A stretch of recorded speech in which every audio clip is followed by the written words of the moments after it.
Coming up on this episode of Outlook TV, VPS Chosen Families Pop-Up Pride, The Junctions in vivid living color, the Rhinestone Phoenix Heart Pageant, and much, much more. Hello and welcome to Outlook TV. I'm Rebecca Wyman. And I'm T.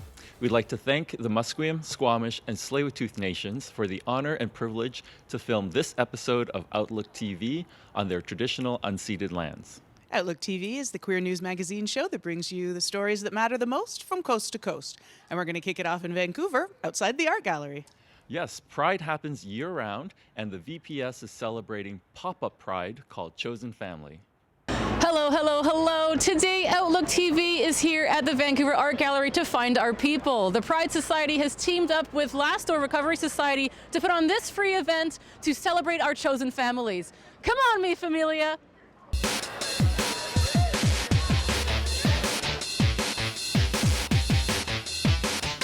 So today there is an amazing partnership. It's a pop-up Pride partnership with the Van Mural Fest and the Last Door Recovery. It's Family Day here in British Columbia and a bunch of other provinces, and so this is a chosen family event.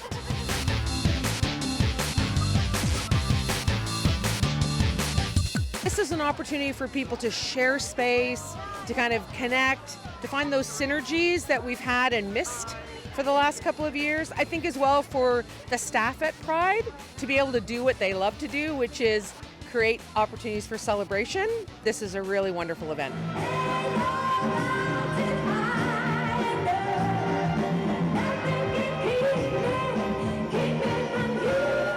It is Family Day right now, and one of the things I think is amazing about drag is that it is extended family, and we come together to encourage each other to really express ourselves, have fun, and come together in community. I'm a trans-identifying two-spirit Indigenous human being, and my journey hasn't always been easy. And as long as I continue to do the best that I can do and reveal my best self, that there really is no limit. I think that by coming out here and sharing my story and sharing my presence, that people that aren't quite sure where they connect can identify with that. Well, addiction affects everyone, so we're hoping everyone comes. And it's an event and an opportunity to participate in celebrating recovery pathways. So we have lived experience speakers and some expert speakers talking about recovery-oriented systems of care. As you know, BC's had the worst overdose numbers last year, 2,200 lost souls gone too soon. But we also have, a kids zone because we're a family and we want to celebrate that. And so we have entertainment for the kids. We've got a drag show that's going on as well. We've got our sponsors and vendors here to give out information about local resources. We've got a recovery mural set up so people can add recovery messages to them. And unfortunately, but beautifully, we have an overdose memorial tree that is part of the Recovery Day BC event, and it's on display over here towards my right, and that has thousands of names on it of people that are gone too soon from an overdose from using poison drug supply. So that's here, and people can add names to it as well. I remember coming out, like I needed to connect to like-minded people just so I can learn what the heck was going on. Because I don't want to learn it from nowadays social media, but I didn't want to learn it just from TV and so forth during my age. So it's really important that we connect together in healthy environments, building recovery capital, building community capital, building social capital. And what that all means is building on our strengths. So we can all up ourselves and feeling positive on who we are and what we do. Because you can't rely on your doctor or the healthcare system 24/7.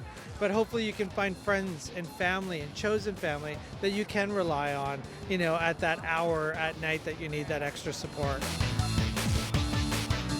Well, Vancouver, I think we found our family. They were right here the whole time. I'm Emily Ann Fraser. You're watching Outlook TV Vancouver. We're going to head off to Toronto now and check out the Black Film Festival. We're checking in with Michael Thomas's new documentary about two gay black men, Gemmel and Tim. Hello, Canada. I'm Bruno, and today I'm speaking with director Michael Thomas about his latest award-winning documentary, Gemmel and Tim, which just played this February at the Toronto Black Film Festival. Two African-American gay men took their last breaths in the West Hollywood home of a wealthy Democratic donor.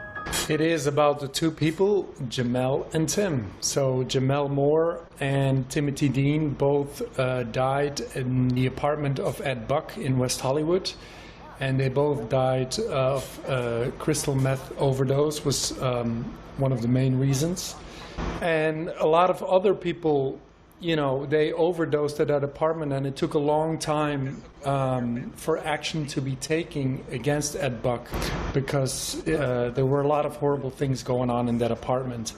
And in the meantime, the names of Gemmel and Tim were highlighted in a negative way, stereotyping, labeling, and that's not what they deserved.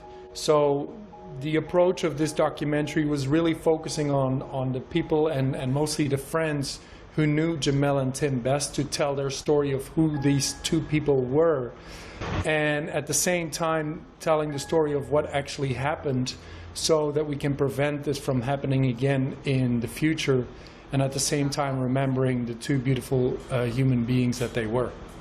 I did play basketball with Tim. I didn't know him very well, but I met him several times, and his best friends were my best friends. TMD, too much drama. That was his name on the court. With my first film, for example, Game Face, it played at a lot of LGBT film festivals, and same thing with Gemmel and Tim. It's playing at a lot of LGBTQ film festivals, but also beyond. In Toronto now, it played at the Toronto Black Film Festival. It is a black issue within the black community, and especially within the black LGBTQ plus community. And a lot of the frustrations from the people who knew Gemmel and Tim was that their voices were not heard. And that's why it was very important for us to focus on the people who knew Gemmel and Tim the best way, to give the complete story of who they were as a person, because our main focus was to humanize their stories. So that's why a film festival like the one in Toronto is very important. But they're all very important on different levels, and especially this film, yes, it tackles race, it also tackles politics, drugs, LGBTQ plus issues. There's so many layers, so the more platforms I think this film is being showed at, the better, because it is a very important conversation to have. Gemmel and Timothy, we realized how many lives those two individuals touch. And had their life not been as precious as it was to so many people, we probably wouldn't be here. A big thank you to Michael Thomas and all those who contributed to the making of Gemmel and Tim. And thank you to the Toronto Black Film Festival for including it in its programming. For Outlook TV, I'm Bruno, coming to you from Toronto. We're going to have to take a little break now. Great timing. I got some wood to chop. You do look very butch today. Grr. Hi, my name is Ralphus Gemmel, and I'm from Van Vogue Jam and The Coven, and you're watching Outlook TV.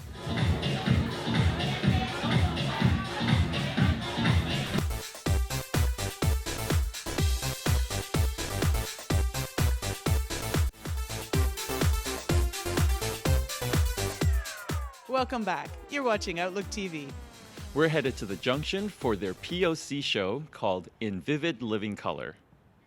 We are at the Junction in Vancouver for In Vivid Living Color. Let's see what this new monthly show is all about.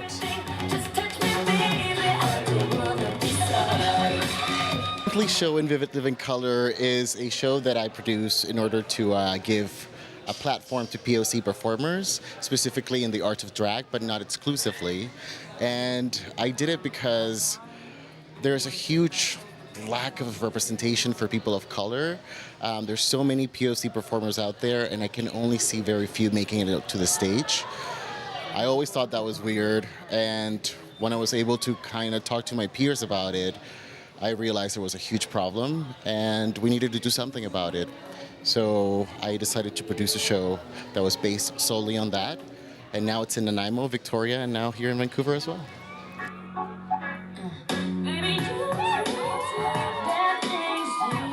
A few years ago, in 2016, around that year, I had hit a really bad rock bottom personally in my life. and I had lost all hope of living, and I had given up. So I threw myself into addiction. Somewhere in that hell, I realized that I actually did want to live, and then it became a journey on how to survive. And that's when, in my desperation, I tried everything, nothing worked, and I gave up. I relapsed one night, and I had a dream. And in that dream, this that you see here came to rescue me. I saw it as a sign, and I decided to make her come to life. And I've been sober ever since, so she did save me. She was, and she still is, my divine intervention.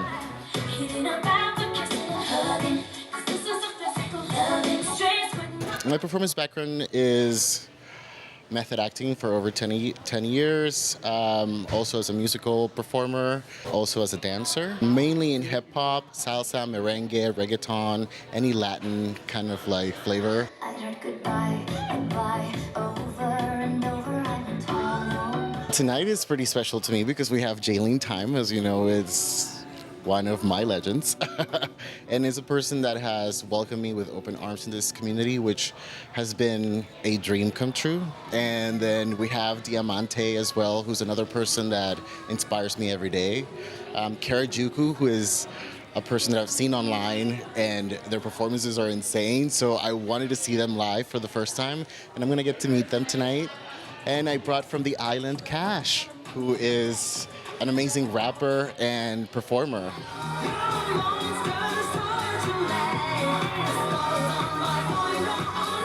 This is Victor reporting from the Junction in Vancouver. Now we're going to check back in with the VPS's pop-up.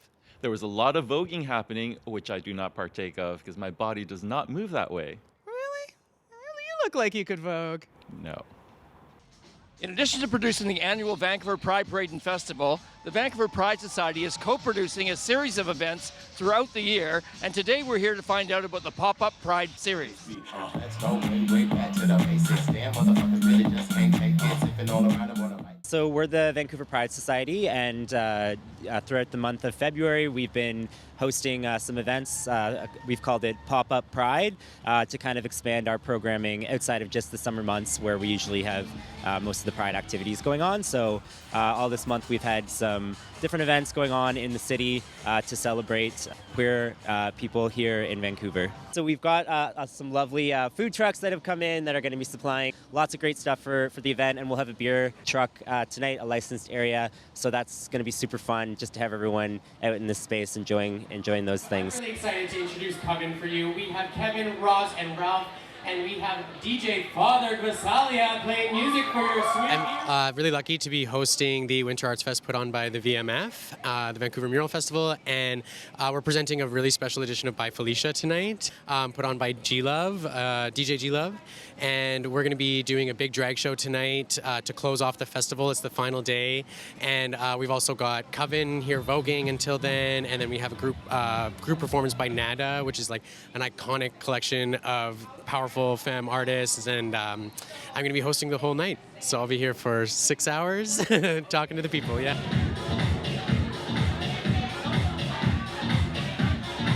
I'm part of a collective called The Coven, which consists of me and my three friends, Ross Rittinen and Kevin Fraser. We come from a background of street dance, Vogue, commercial dance, and all love art and theatrical composition. So this trio kind of collective has been our baby to explore our eccentricities that we can't really do in every other room that we're in. Today we're doing a 2-hour evening from 4 to 6 where it's all The Coven, and we have a DJ that's accompanied by one of my fathers of my house, Adam or Father Vasalia, DJ Father Vasalia. So I was at some of the other events. We had 4 major events for Pop-Up Pride. 2 of them were digital, 2 of them were in person. On Family Day, we decided to have a chosen Family Day, which was right here at this venue. We also had some digital events. One was focused on queer storytelling, and we also had The Big Top, which is an online drag show that happens monthly. That was just the other day, and we're super excited to be here for the closing night tonight.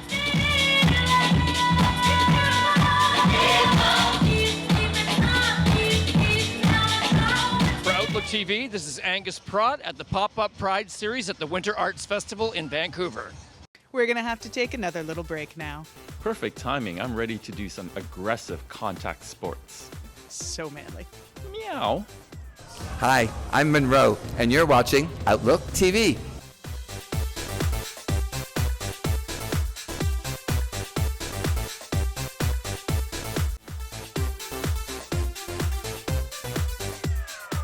Welcome back. You're watching Outlook TV. We're headed to Hamilton that got a bit more queer with the opening of a queer-owned bar. We are very lucky to be catching up with Monroe, the Steeltown drag queen who's been doing drag in Hamilton for over 30 years. She's seen it all and the whole revolution of the queer scene in Hamilton, and we're going to talk to her about the new queer scene with the opening of the Well Hamilton.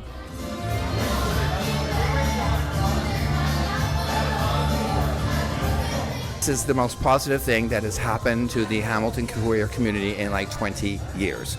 Because it was approximately 20 years ago that we had queer space that was queer owned. And now, again, we have, after 20 years, queer space that's queer owned. And that's just so important to make it safe space and to make it community oriented and so it actually serves our community. Does this help the Imperial Court of the Waterfall Empire? We have a venue that welcomes us with open arms, not a venue that we're paying for. Frequently we would have venues that we pay for, and hence we have to raise more money to give to charity to pay for the venue. This is really good for the Imperial Court. I'm pleased. As an empress, a past empress, I'm thrilled for the court. As a person who's been performing in Hamilton since the early 1980s, so that's almost 40 years, I'm thrilled for the community, and I'm thrilled to be here. Just so excited.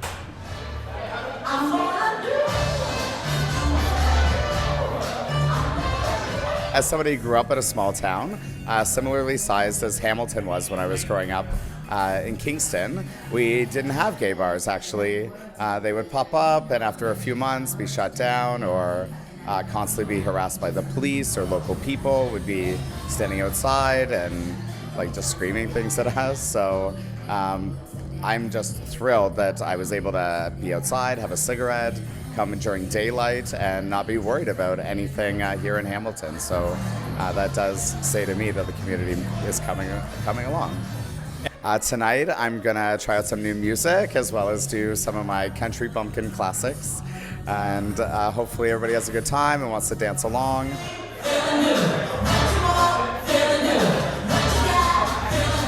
For the younger generation is safety. You know, now you don't have to go to places that are no longer safe spaces or where you will be interacting with people who are not guaranteed to be safe. That's what it's going to mean for everyone. It doesn't matter your gender or your binary or your identification. What matters is safe. And that's why we have, you know, when we're able to refer to a space as queer space, that's what we're saying. We're calling it a safe space because it's safe for our community.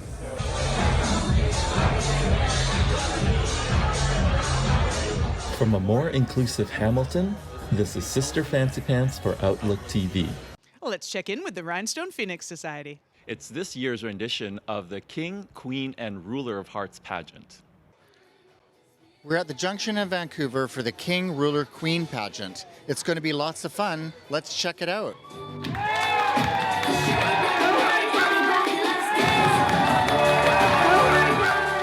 Hearts pageant, as we're lovingly calling it, just because it's a little bit easier to say.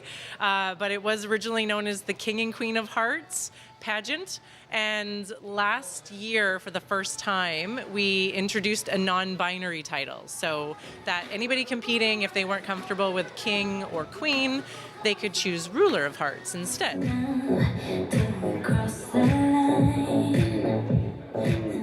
We have 6 competitors, and they're each going to be doing 2 numbers, and then the highest score out of the 2 is the one that will be considered the final score. We've got a really varied group of people. Most of them, it seems like they've all sort of started around the same time. So no debuts per se, but everybody's sort of at the same level, which is really exciting. The Hearts title is one night, but what it does is, one, it gives them a little bit of exposure to being in a pageant. If you've never been in one, this is a really fun, light way to dip your toe into the pageant world. And then it also is a bit of an eye-opener to the next steps in the court system. The winner does also get to come and perform at the Rhinestone Phoenix Charity Foundation's annual pageant, where we'll be electing the next Mr., Ms., or Mixed Gay Vancouver. They're also invited is that you could go to become the next ambassador for Vancouver, showing up for your community by fundraising, putting on shows, inviting more new talent, and then from there become Emperor, Empress, Emprex. You never know, right?